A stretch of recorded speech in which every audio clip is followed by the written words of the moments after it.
Bungie just dropped a 7,000 word TWID about the upcoming changes to exotics, how Heresy is going to be delivering its content differently to how Revenant did it, and there's many more changes in the TWID.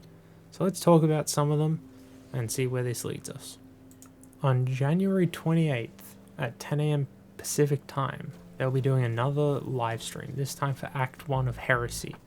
This is going to be the big reveal that shows us what they've been working on and what we're doing at the Dreadnought. I'm excited for it, but I'm also excited for everything Destiny related.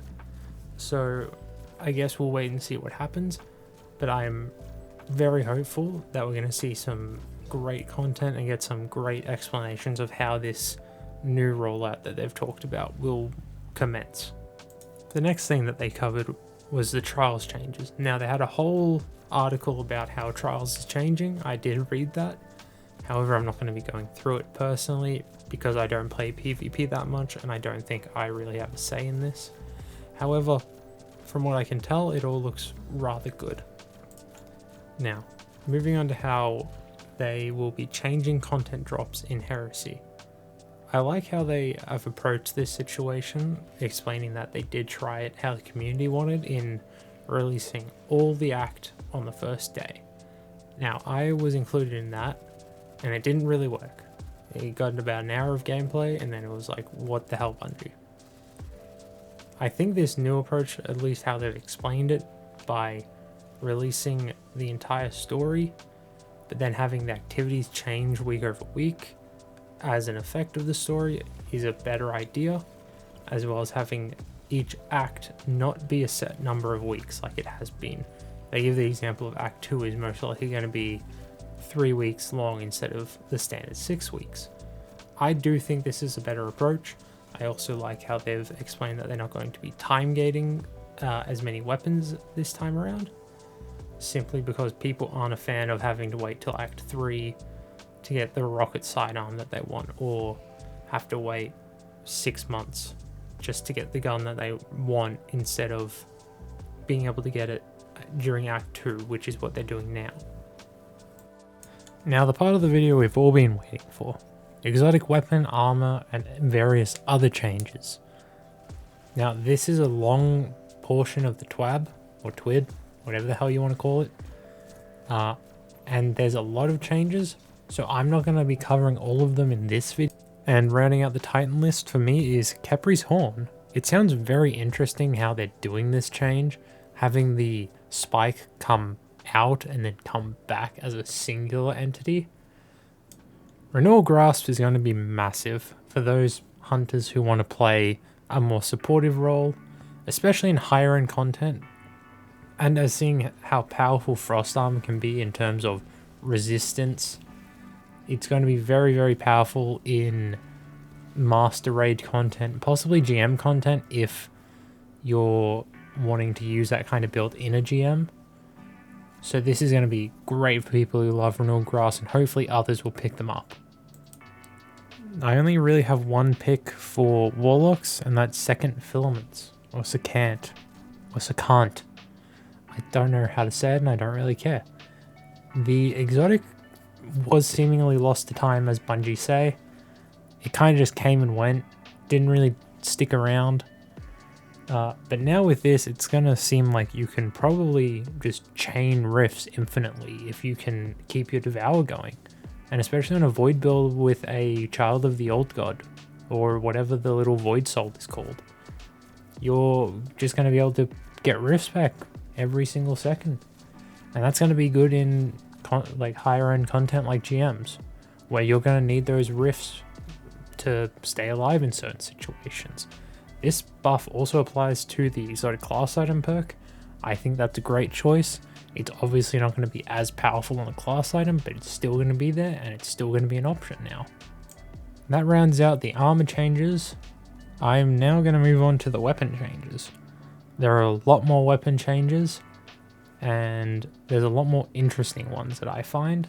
So this is probably going to be the longest segment of the video. If you need to take a break, go take a little break. You all know you need to go take that piss. Go take a piss. Go on. Go have some water. Kicking us off, Lorenz Driver. It gets 1 ammo back in the magazine when you pick up a tag. This is alright.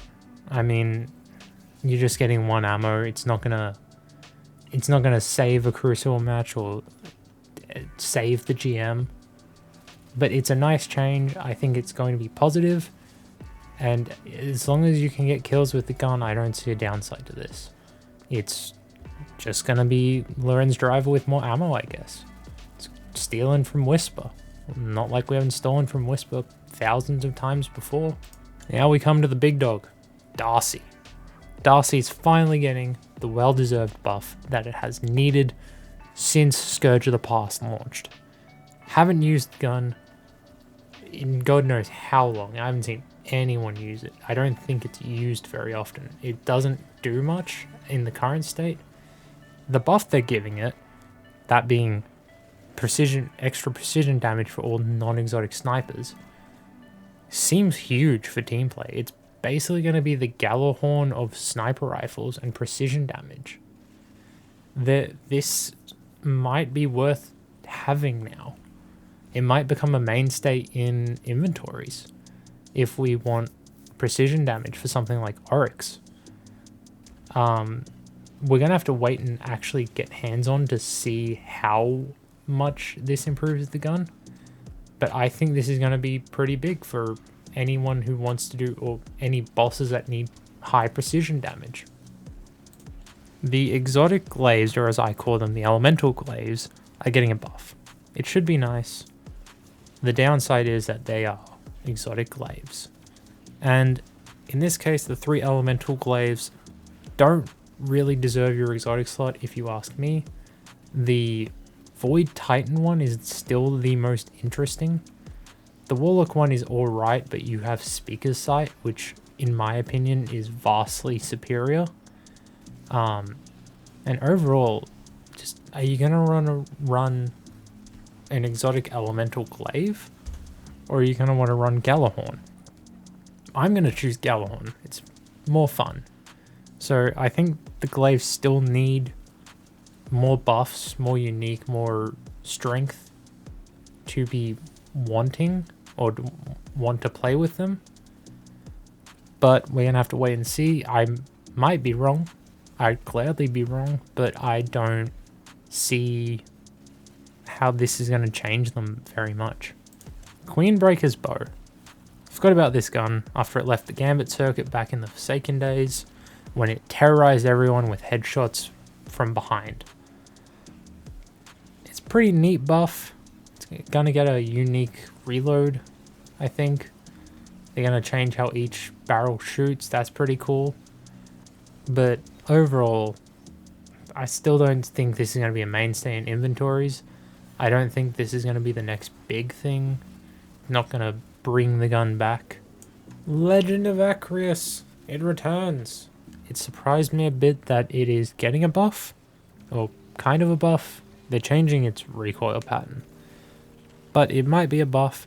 I still think the gun is great. I really like using it when I do. The only issue is it's a heavy shotgun and it's extremely situational. Apart from that, it's a buff. I can't complain. You know, if it makes the gun get more use, who am I to complain? Who am I to judge? Let Acrius be free. Now, talking about Thunderlord and Cloudstrike in the same sentence. They're both getting the bolt charge changes. This is kind of a no-brainer. It's pretty obvious they both do very similar things to what bolt charge is meant to do. So it makes a lot of sense to me that they would be getting this buff. I'm really hoping Cloudstrike benefits a lot from this buff. Only because Thunderlord is still in a good place. Yes, it's not the most used, it doesn't do the most damage anymore. But it's still a good ad clear machine gun, and if you don't have anything else, it's still going to put out pretty respectable damage on most bosses, as long as you can hit your shots. But I really hope I see Cloudstrike return after this, mostly because it hasn't been around since Deepstone Crypt, I think, that's the last time I pulled it out and used it actively against Tanix before we discovered double slugs. But here's hoping it's all positive and all good for both guns. Now, that's all the changes that I'm going to cover in this video. Again, let me know if you want to see a full breakdown and a more in-depth breakdown. I'll be glad to do it. And quite frankly, I need the video ideas. But the last thing that I want to cover is the Give to Games charity event that Bungie are currently running. Now, if you want and you can, please go donate. It helps out a lot of people in a lot of ways. There's more info in the TWID, and I would suggest go reading it. I know I have donated, and I would suggest you do too. You get a couple cool items in game. You get some emblems, you get a shader, you get a sparrow, even though we all want skimmers.